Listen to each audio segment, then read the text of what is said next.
বান্ধৱীসকল আপোনালোক সকলোকে স্বাগতম জনাইছোঁ আপোনালোকৰ চেনেল স্বাভিমানী অসমলৈ আগবাঢ়িছোঁ প্ৰথমটো এক গুৰুত্বপূৰ্ণ খবৰৰ সৈতে বহু বছৰ অপেক্ষাৰ অন্তত দেশৰ শিক্ষা ব্যৱস্থাৰ পৰিৱৰ্তনৰ উদ্দেশ্যে যোৱাকালি কেন্দ্ৰীয় চৰকাৰে নতুন শিক্ষানীতি জাৰি কৰে এই শিক্ষানীতিত পূৰ্বৰ 10+2 শিক্ষা ব্যৱস্থাৰ বিপৰীতে নতুনকৈ 5+3+3+4 শিক্ষা ব্যৱস্থাৰ প্ৰৱৰ্তন কৰা হ'ব বুলি নিৰ্দেশনা দিয়ে এই শিক্ষানীতিৰ বিষয়ে সবিশেষ জানিবৰ বাবে আপোনালোকে ডেছক্ৰিপশ্যনত থকা লিংকটো চাব পাৰে দ্বিতীয়টো খবৰ 1 আগষ্টৰ পৰা দেশত আনলক 3.0 জাৰি কৰা হ'ব এই সন্দৰ্ভত কেন্দ্ৰীয় চৰকাৰে প্ৰকাশ কৰা নিৰ্দেশনাসমূহ এনেধৰণৰ 5 আগষ্টৰ পৰা খুলিব পাৰিব জিম আৰু যোগাভ্যাস কেন্দ্ৰ 31 আগষ্টলৈকে বন্ধ থাকিব শিক্ষানুষ্ঠানসমূহ মেট্ৰ' সেৱা বন্ধ থাকিব সান্ধ্য আইনসমূহ সম্পূৰ্ণৰূপে প্ৰত্যাহাৰ কৰা হ'ব সামাজিক দূৰত্ব মানি চলি স্বাধীনতা দিৱস উদযাপন কৰা হ'ব বন্ধ থাকিব চিনেমা হল ছুইমিং পুল ইত্যাদি আৰু ইয়াৰ লগতে বন্ধ থাকিব সকলো ধৰণৰ ৰাজহুৱা সভা ধৰ্মীয় অনুষ্ঠানসমূহ পৰৱৰ্তী খবৰ কৰোনা মহামাৰীয়ে সমগ্ৰ বিশ্বতে যি ত্ৰাসৰ সৃষ্টি কৰিছে তাৰ ফলত বিশ্বত আক্ৰান্তৰ সংখ্যা 1.70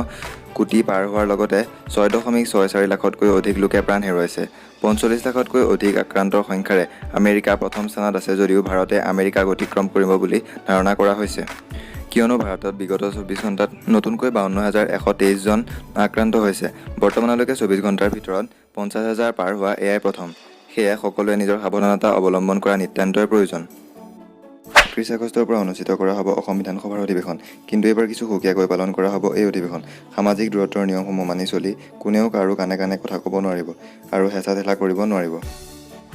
পঞ্চমটো খবৰ ৰাজ্যত কৰোনা মহামাৰীৰ ফলত ছাত্ৰ-ছাত্ৰীৰ মাজত দেখা দিয়া নিৰাশা তথা অচলা অৱস্থা দূৰ কৰিবৰ বাবে শিক্ষা সমিতি অসমে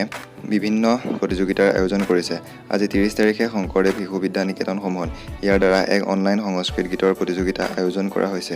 উক্ত প্ৰতিযোগিতাৰ প্ৰতিযোগীয়ে নিজৰ গীতৰ ভিডিঅ' ৰেকৰ্ডিং কৰি নিজে অধ্যয়ন কৰা নিকেতনসমূহলৈ প্ৰেৰণ কৰিব লাগিব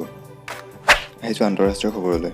আমেৰিকাৰ স্পেচ এজেন্সি নাছাই শীঘ্ৰে মংগল গ্ৰহৰ মিছন লঞ্চ কৰিব বুলি সদৰি কৰে এই মিছনৰ বিশেষত্ব এয়ে যে ইয়াত ৰ'ভাৰৰ সৈতে এখন ড্ৰোন হেলিকপ্টাৰ প্ৰেৰণ কৰিব ৰ'ভাৰটোৱে মংগল গ্ৰহত বিচৰণ কৰি তথ্য সংগ্ৰহ কৰিব আৰু হেলিকপ্টাৰে ওপৰেৰে চাৰিওদিশৰ তথ্য সংগ্ৰহ কৰিব এই মাৰ্চ মিছনটোৰ নাম প্ৰিজাৰ্ভাৰেন্স মাৰ্চ ৰ'ভাৰ এণ্ড ইনজিনিউইটি হেলিকপ্টাৰ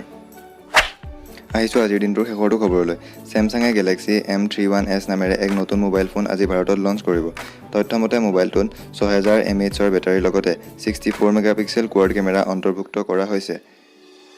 এইটো হৈছে পূৰ্বৰ গেলেক্সি M31ৰ আপগ্ৰেড ভাৰ্চন আৰু ইয়াৰ মূল্য 16,999 টকা বুলি অনুমান কৰা হৈছে যদি আপোনালোকে আমাৰ এই ভিডিঅ'টো ভাল পালে তেন্তে লাইক কৰিব আপোনালোকৰ এনে সঁহাৰিয়ে আমাক আগবাঢ়ি যোৱাত উৎসাহ যোগাব এনেদৰে দৈনিক খবৰসমূহ চাই থাকিবৰ বাবে ছাবস্ক্ৰাইব কৰিব পাৰে আপোনালোকৰ চেনেল